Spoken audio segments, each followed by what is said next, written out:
Hello साथीहरू, आज चाहिँ म काँचो आँपको तरकारी बनाउँदैछु। त्यसको लागि आलु, काँचो आँप लिएको छु। प्याज पनि छ अनि कराईमा तेल बसालेँ। प्याज र सुकेको खुर्सानी मैले पुराइदिएको छु। त्यसलाई एकछिन भुटेको जस्तो गरेपछि आँप र आलु एकैचोटि हालेर एकैछिन चलाइदिने। मैले चाहिँ फर्स्ट टाइम बनाउँदैछु यो आँपको तरकारी। अचार चाहिँ खाइरहेको हो, तरकारी चाहिँ मेरो फर्स्ट टाइम हो। त्यही भएर मलाई चाहिँ मिठो लाग्यो है। त्यही म रेसिपी सेयर गर्दैछु। एकछिन अब नुन र बेसार हालेर एकछिन चलाइदिने। यो तरकारी चाहिँ जो अलिअलि अमिलो खान सक्छ उसको लागि बेस्ट हो।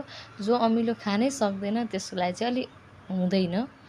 अब हामी यसको लागि मसला तयार गर्छौँ। लसुन र सर्स्यौँ हालेर यसलाई एकछिन मिक्स गर्छौँ। त्यसपछि पेस्ट हालेर अलिअलि कलरको लागि यो धुलो खुर्सानी, म खासै पिरो खाँदिनँ, त्यही यो हालेर पकाउने। लास्टमा यस्तो देखिएको छ र मिठो छ। Thank you.